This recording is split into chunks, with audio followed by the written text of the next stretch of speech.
안녕하세요, 주스입니다. 이번 영상은 IPO 종목인 비나텍에 대해서 한번 이야기해 보도록 하겠습니다. 비나텍을 간단하게 이해하자면 슈퍼 커패시터랑 수소 연료 전지 두 가지를 이해하시면 되는데요. 슈퍼 커패시터는 그 2차 전지 보완제로서 우리 전기차에 보통 2차 전지가 들어가잖아요. 2차 전지는 에너지를 많이 고농축에서 넣을 수 있는 대신에 그 에너지를 소모하는 데 있어서 힘이 좀 많이 부족한 좀 그런 특징이 있고요. 슈퍼 커패시터 같은 경우에는 그 2차 전지의 단점인 출력이 약한 부분을 보완해주는 보완제라고 보시면 됩니다. 2차 전지를 말고 옆에 이제 슈퍼 커패시터, 굳이 따지면 이거는 1차 전지라고 하더라고요. 그 가지고 있는 에너지량은 적지만 그 에너지를 출력할 때 고효율로서 출력할 수 있는 그런 점이 있다고 합니다. 그리고 수소연료전지 같은 경우에는 우리가 현재 전기차가 약간 메인으로 친환경 사업으로 운영되고 있지만 지금 같이 가고 있는 게 수소차잖아요. 그 수소차 같은 경우에는 수소를 물로 만들고 그리고 물을 다시 전기분해해서 수소를 만드는 과정 중에 이 에너지가 발생을 하고 그거를 에너지를 모아놔야 하는데 그 수소 연료 전지에 만드는 핵심 부품들을 비나텍에서 만들어서 수소 연료 전지를 개발한다라고 이해하시면 될 것 같습니다. 비나텍 같은 경우에는 지금 청약일은 다음 주 월화 14일, 15일이고요. 상장일은 9월 23일입니다. 그리고 환불일은 9월 17일이고요. 공모가 밴드가 27,000원에서 32,000원이었는데 최종 확정은 33,000원에서 공모가가 확정이 되었습니다. 총 공모 주식수는 60만 주고요. 대신증권에서 주관을 하는데 일반 등급 기준 최고 청약 한도는 6,000주로 결정이 되었습니다.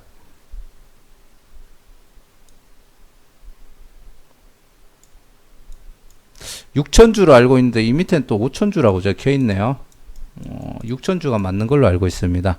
그리고 수요 예측 때 그 기관 경쟁률은 1098대 1이고요. 이때 그 의무 보유 확약 예상치가 한 22% 정도 나왔다는 얘기를 들었는데 이 정도 수치면은 나름 이게 비나텍이 코넥스에서 이전 상장하는 종목이거든요. 이전 상장하는 종목치고는 꽤나 준수하게 그래도 나온 게 아닌가라고 예측을 해보고 있습니다. 그리고 다음 주 청약 종목 중에 원방테크가 있는데요. 원방테크가 15일에서 16일 청약일입니다. 그렇다 보니까 만약에 비나텍에 내가 가진 돈을 전부 다 청약을 넣는다면은 원방테크에 청약을 할 수가 없을 거고요. 원방테크에 청약을 하려고 하면은 돈을 또 가지고 있어야 되니까 또 비나텍에 청약할 수 없는 그런 날짜가 구성이 돼 버렸습니다. 그래서 쉽게 말해 가지고 약간 원방테크랑 비나텍이 서로 영향을 주지 않을까라는 생각을 해보게 됩니다. 자, 비나텍이 하고 있는 그 사업 분야가 이제 친환경 에너지 소재 부품 전문 기업이고요. 당연히 그러다 보니까 친환경 뉴딜 사업에 약간 혜택을 볼 수 있는, 약간이 아니죠. 혜택을 볼 수 있는 기업으로 보시면 될 것 같고요. 친환경 에너지 4차 산업 혁명 적용해가지고 이런 슈퍼 커패시터를 가장 메인으로 주력으로 판매해서 매출을 올리고 있다고 보시면 됩니다. 그리고 수소연료 전지 핵심 소재인 지지제와 촉매 그리고 MEA가 있는데 뒤에서 한번 언급은 드리겠지만 전 세계에서 유일하게, 전 세계입니다. 국내도 아니고 전 세계에서 유일하게 수소연료 전지의 핵심 부품 소재인 요 세 가지를 그 스스로 다 생산이 가능한 유일한 업체라고 하고요. 그런 점은 아무래도 향후 다양한 경쟁사들이 들어올 수는 있겠지만 약간은 장점이라고 이야기할 수 있겠죠. 그렇게 이해하시면 되고요. 아까 얘기 드렸듯이 슈퍼 커패시터 같은 경우에는 출력 밀도 같은 경우에 굉장히 높습니다. 그리고 2차 전지 같은 경우에는 굉장히 낮은 편이고요. 대신에 에너지 밀도 같은 경우에는 2차 전지는 굉장히 높은 반면에 슈퍼 커패시터 같은 경우에는 중간 한 3에서 5 정도밖에 되지 않는 그런 특징이 있습니다. 여기에 보시면은 간단하게 이렇게 설명이 되어 있는데, 물리적 반응을 이용해서 순간 출력을 극대화하는 장치. 그래서 2차 전지 같은 경우는 차가 좀 이렇게 나아갈 때 힘이 없는 느낌이 좀 있다고 하더라고요. 제가 직접 타보지는 못했지만. 그래서 그런 단점들을 이제 커버해 줄 수 있는 보완제로 사용이 된다. 그렇게 생각을 하시면 되고요. 그리고 이 비나텍 같은 경우에는 기술력이 나름 검증이 됐는 게 이 슈퍼 커패시터 관련된 특허를 61개 정도를 보유하고 있다고 하고요. 3V급으로 해가지고는 세계 최초로 양산을 시작을 했다고 합니다. 지금 슈퍼 커패시터 글로벌 시장 같은 경우에 2019년도부터 2025년까지 연평균 21.3%씩 성장할 가능성이 있고요. 이 슈퍼 커패시터 같은 경우에는 소형, 중형, 대형 세 가지가 있습니다.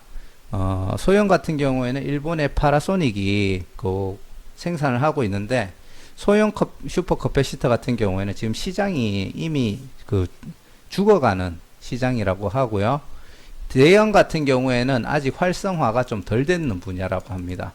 그래서 이제 비나텍 같은 경우에는 중형 슈퍼 커패시터 관련돼 가지고 중형 쪽에 많이 집중을 하고 있고요. 이 중형 사이즈가 이제 우리가 얘기하는 전기차, 그리고 언택트 신재생 에너지에 활용이 되고, 이 중형에서 기술력을 축적한 다음에 나중에 대형 같은 경우에 시장이 점점 커질 예정이라고 하더라고요. 그래서 그 기술력과 매출을 기반으로 해가지고 이제 대형 쪽의 시장으로도 점점 넓혀갈 계획이라고 합니다. 이거는 근데 커피 회사 아닙니까? 맥스웰. 맞죠? 맥스웰. 아무튼 그렇다 하고요. 그러면은 이 중형 슈퍼 커패시터가 디테일하게 어떤 분야에 들어가냐면은, 우리 전기차 쪽에는 이제 블랙박스, 자동차 전장, 우리 화면 같은 거 뜨는 데 있죠. 그리고 하이브리드 시스템, 쉽게 말해서 전기차 시스템이고요. 그리고 언택트, 이거 데이터 센서, 메모리 백업, UPS는 정확하게 뭔지 모르겠는데, 보면은 컴퓨터 관련된 뭔가 이렇게 많이 써야 되는 부분에 약간 적용이 되는 시장이 있다라고 보시면 될 것 같고, 그리고 신재생 에너지, 쉽게 말해서 풍력, 태양열 이런 것들을 에너지를 축적하는데 또 이 슈퍼 커패시터라는 기술력이 필요하다라고 보시면 되고요. 그리고 2017년도부터 점점 이렇게 매출 성장을 하고 있고, 2020년도에도 성장이 될 것으로 기대가 되고 있습니다.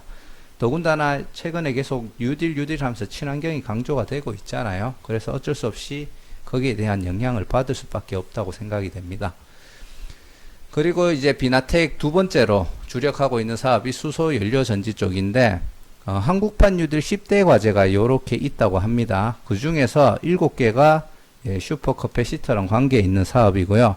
나머지 3개가 이제 수소 연료 전지, 친환경 에너지를 이제 전기 에너지로 축적하는 데 있어 가지고 비나텍의 수소 연료 전지 기술력이 들어가기 때문에 앞으로 이런 뉴딜 사업 전부 다 10대 과제에 모두 비나텍이 연관이 될 수 있다라는 게 가장 큰 거고요. 아까 제가 구두로 잠깐 얘기 드렸던 그 모양인데요. 우리가 물이 있고, 이게 수소 연료 전지 같은 경우에는 수소가 있는데, 이 물을 전기 분해를 통해서 우리 O2를 갖다 버립니다. 그러면은 이 수소만 남아가지고 이렇게 이제 존재하게 되고요. 이 수소를 다시 물로 바꾸면서 다시 그 O2를 결합을 시켜주는 거죠. 이 과정에 에너지가 나오게 되고, 그 에너지들을 축적해 가지고 그 전지로서 만드는 게 수소 연료 전지라고 이해를 하시면 됩니다. 쉽게 말해서 비나텍은 이 수소를 물로 만드는 과정 중에 에너지를 발생시켜서 그거를 축적하는 기술을 가지고 있는 회사다. 그렇게 이야기를 하시면 될 것 같고요. 이 기술을 수소연료 전지 스택이다, 이렇게 표현을 하더라고요. 그렇게 이해하시면 되고, 아까 얘기 드렸듯이 이 수소연료 스택, 그걸 하는데 필요한 게 총 세 가지가 있는데 지지제, 촉매제, 그리고 이제 에너지를 축적하는 MEA 요런 게 있는데 요 세 가지 관련된 기술력을 모두 가지고 있는 세계 유일한 업체가 비나텍입니다. 그리고 이거는 이제 비나텍이 가지고 있는 제가 이 부분을 100% 이해는 못하겠는데 요 두 가지는 조금 집중해 볼 만한 것 같아서 요 화면을 가지고 왔고요. 이게 어떤 솔직히 그 지지체랑 촉매랑 MEA가 정확하게 어떤 역할을 하는지는 제가 거기까지 이해를 하지는 않았는데 결론은 뭐냐면 타사와 비나텍을 비교했을 때 에너지를 만들거나 축적하는 데 있어서 성능 감소폭이 비나텍이 가지고 있는 기술력으로 했을 때 훨씬 적다라는 거예요. 그렇게 되면은 뭐 반대로 얘기하자면 에너지 효율성이 좋아진다는 거기 때문에 이게 만약에 팩트라고 하면은 뭐 글로벌적으로도 굉장히 큰 성장을 보일 수가 있습니다. 그리고 비나텍 같은 경우에는 매출의 90%가 전부 다 해외에 의존하고 있기 때문에 충분히 전 세계적으로 이런 전기차, 수소차 그리고 이런 기술력을 기반한 기술들이 점점 커지면은 충분히 큰 성장을 할 수도 있다라고 봅니다. 그리고 아까 전에는 그 전기랑 이제 수소 연료 전지를 관련해서 얘기를 했는데 이 슈퍼 커패시터 같은 경우에는 운송 물류 그리고 요거는 맨날 친환경 에너지 관련된 건데 에너지 등 산업 전반적으로 적용 확대가 가능하다라고 보시면 됩니다. 이거는 여담인데 제가 하고 있는 분야가 자동화 기계 부분이잖아요. 그 중에서 이제 유압하고 공압이라는 시스템을 쓰고 있는데 전기가 유압 공압을 못 따라오는 이유 중에 하나가 뭐냐 하면은 출력입니다. 특히 유압 같은 경우에는 그 유압 시스템을 꾸몄을 때 환경적으로는 좀 지저분할 수는 있지만 굉장히 큰 힘을 낼 수 있는데 거기에 전기 시스템을 넣게 되면은 그 힘을 내는 게 좀 많이 힘든 부분이 있습니다. 근데 제가 이 관련된 유튜브 영상이랑 정보를 얻다 보니까 만약에 유압하고 공압은 뭐 어차피 이제 거의 다 따라왔고요. 그 출력을 낼 수 있기 때문에 이 유압이라는 벽을 넘으려고 하면은 제가 생각했을 때는 이 슈퍼 커패시터라는 이 시스템이 좀 많이 활용이 되어야 되지 않을까 그런 생각이 좀 들고 그게 만약에 고용량으로 슈퍼 커패시터처럼 고출력을 낼 수 있는 시대가 온다면은 산업 전반적으로 해가지고 유공압 시장이 조금 사장되면서 이런 전기 시장이 잡아먹는 날이 오지 않을까. 요거는 제 개인적인 생각일 뿐입니다. 좀 그런 생각이 좀 들더라고요. 제가 이쪽 분야에서 결국은 나중에 전동이 유공압 시장을 다 잡아먹지 않을까라는 이야기를 종종 했었거든요. 그때마다 하는 얘기가 전기로는 유압의 힘을 내기가 아직까지는 힘들다. 그런 얘기를 좀 많이 들었어요. 물론 낼 수는 있겠지만 또 그 시스템을 구축하기 위해서는 더 큰 돈이 들어가야 된다고 하더라고요. 근데 아마 요런 게 좀 발달되고 아까 전에 얘기했던 이제 대형 시장, 슈퍼 커패시터가 대형 시장이 활성화가 될 때 이 유공압 시장에 많이 잠식하면서 들어올 수 있지 않을까 이런 생각이 좀 많이 들었습니다. 개인적인 여담이고요. 자, 비나텍 같은 경우에는 매출이 지금 2017년도부터 보여주고 있죠. 왜 그러냐면 영업이익이 2017년도부터 발생하기 시작했어요. 그래서 지금 2017년도부터 2020년도까지 평균적으로 연평균 35% 정도 성장을 기대하고 있고요. 영업이익도 현재 2019년도 대비 20% 정도 성장을 했습니다. 1분기까지. 그리고 최종적으로는 더 많이 성장해서 결국 성장할 걸로 판단이 되고요. 당기순이익 같은 경우 영업이익은 2017년도부터 발생했지만 당기순이익은 2018년도부터 본격적으로 발생이 됐고요. 그리고 약 92% 정도 2019년도 대비 성장을 했는 걸로 표시가 되네요. 그래서 앞으로 매출이 성장하면서 제가 봤을 때는 그전에도 매출은 계속 발생을 시켰거든요. 제가 그전에 그거를 봤는데 근데 말 그대로 우리가 얘기하는 손익분기점 요거를 좀 못 넘겼던 것 같고 이제 2017년도 2018년도 들어오면서 매출이 커지면서 손익분기점을 좀 넘긴 게 아닌가 그렇게 추측을 하고 있습니다. 그래서 앞으로 매출이 계속 성장이 될 걸로 판단이 되고 그렇게 성장한다면 뭐 당연한 얘기겠지만 이제 매출이 급속도로 그리고 영업이익과 당기순이익도 급속도로 늘어날 수 있는 조건을 이제 갖췄다. 저는 지금 그렇게 이해를 하고 있고요. 그리고 뭐 글로벌 인프라를 구축했다라고 보여주고 있는데 이걸 봤을 때 글로벌 네트워크라고 해서 파란색 표시가 많습니다. 그래서 이게 정확하게 뭘 의미하는지를 모르겠어요. 뭐 영업소를 얘기하는 건지는 모르겠지만 중요한 건 뭐냐면은 공장은 대한민국이랑 베트남 쪽에 두 개밖에 없습니다. 이 두 개에서 거의 반반 나눠 가지고 생산하는 중이라고 보시면 될 것 같고요. 이런 영업망은 전 세계적으로 갖춰져 있고 나중에 점점 수주량 같은 게 늘어나게 되면은 공장도 증설이 돼야 되겠죠. 그래서 지금 이 베트남 공장 같은 경우에는 아직 제 생각에는 활성화까지는 안 되지 않았을까 싶고요. 전주 본사 같은 경우에도 그냥 이제 돌아가는 그 정도면은 지금 좋은 상태라고 개인적으로 생각하고 있습니다. 하지만 이 두 공장이 팡팡 돌아갈 때쯤 되면은 또 매출이 팍팍 올라가기 시작하겠죠. 그 재무정보는 아까 전에 그 매출 관련된 내용을 참고하시면 될 것 같고요. 2020년도 이제 반기만 기준으로 했을 때 벌써 2019년도, 18년도 이제 당기 순이익을 초과를 하는 걸 볼 수가 있습니다. 그래서 올해도 큰 성장이 좀 기대가 되고요. 부채 비율이 약간 좀 200% 안 넘어가면은 안 좋은 건 아니에요. 준수한 편인데 그래도 앞에 봤던 종목들에 비해서 약간 많은 편이고, 그리고 부채율이 점점 줄어가고 있다라는 거는 약간 긍정적인 부분이라고 볼 수 있겠죠. 공모에서 생기는 자금들로 이런 부채도 갚아 나가고 그리고 캐파도 키워 나가게 된다면은 이거는 좀 더 줄 것으로 판단이 됩니다.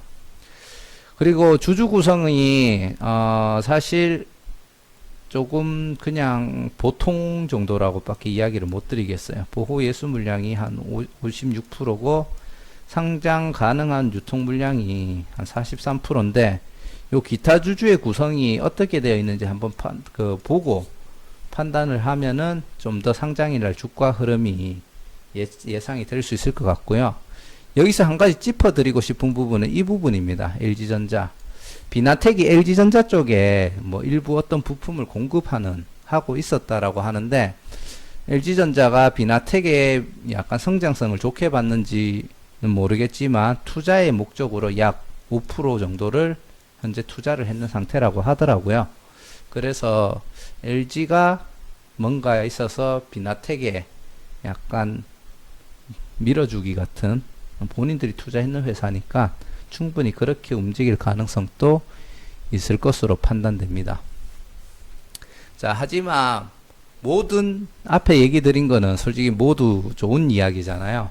그것들을 다 잡아먹을 수 있는 안 좋은 것이 바로 코넥스에서 이전 상장입니다. 지금 보시면은 요 기타 주주가 그 코넥스 이전 상장하는 주주네요. 제가 이거를 생각을 해놓고 뭐 이야기하면서 좀 헷갈렸네요. 이게 기타 주주가 코넥스에서 현재 주식을 가지고 있는 주주의 물량이라고 보시면 되고요. 이 물량들 같은 경우에는 보통 상장일 날 투매가 나옵니다. 일반적으로. 그래서 코넥스 이전 상장하는 종목들은 주가가 첫날 흘러내리는 케이스가 굉장히 많죠. 그래서 만약에 청약을 하더라도 바로 던지는 게 일반적인데, 그래도 예외라는 게 아까 얘기 드렸던 22% 정도 보호 예수 물량을 신청했는 게 있다. 뭔가 기관에서 전문가들이 좀 색다르게 보고 있는 면이 있지 않을까라는 추측은 하는데, 그래도 코넥스에서 이전 상장하면서 상장일 날 좋은 움직임을 보이는 종목을 제가 한 번도 못 봤거든요. 그래서 저는 그거는 단점이라고 생각을 합니다. 현재 9월 11일 기준, 오늘이죠. 기준으로 해가지고 장 마감이 65,200원이고요. 공모가는 33,000원인데 제가 공모가 밴드 최상단 금액으로 처음에 이걸 작성을 했네요. 그냥 큰 차이 없으니까 굳이 보자면은 약 1,500억 정도가 시총이 될 거고요. 코넥스 가격까지 만약에 도달을 하면은 약 3,100억 정도 시총이 될 것으로 판단이 됩니다. 하지만 제가 봐왔던 코넥스 종목들은 이 공모가 33,000원이죠. 여기서 더블 가는 거는 못 봤었고요. 보통 한 130에서 150% 정도 사이에 가격이 형성되었다가 순간적으로 이렇게 올라가는 케이스는 있는데 결국은 이 시초가를 못 넘기고 결국은 흘러내리는 패턴을 제일 많이 봤거든요. E&D랑 TSI랑 한 개가 뭐였죠? SK바이오팜 이후에 코넥스 이전 상장했는 게 세 종목이었던 걸로 기억하는데 그 종목들의 상장일날 주가 움직임에 대해서 한번 살펴보시는 것도 도움이 될 거라고 생각을 합니다. 자, 이상 비나텍에 대한 사업 아이템이랑 대충 어떤 일을 하고 시장이 어떻게 성장할 것에 대해서 이야기를 드렸고요. 자동차 시장이랑 수소차 시장이 향후 계속 성장을 하고 계속 친환경 쪽으로 집중이 되면 될수록 비나텍 같은 경우에는 전망은 좀 많이 밝다라고 생각이 됩니다. 그래서 뭐 사실 청약해가지고 혹은 상장 당일날 뭔가 큰 수익을 바라는 거는 좀 힘들 수는 있겠지만 나중에 바닥을 다지고 중장기 투자로 들어가기에는 나름 괜찮지 않을까, 사업 아이템이 괜찮지 않은가라는 생각을 해보게 됩니다. 자, 이상 영상은 여기까지 하고요. 끝까지 시청해주신 분들이 계시다면 너무너무 감사드리고요. 구독과 좋아요, 알람 설정 한 번씩 부탁드리겠습니다.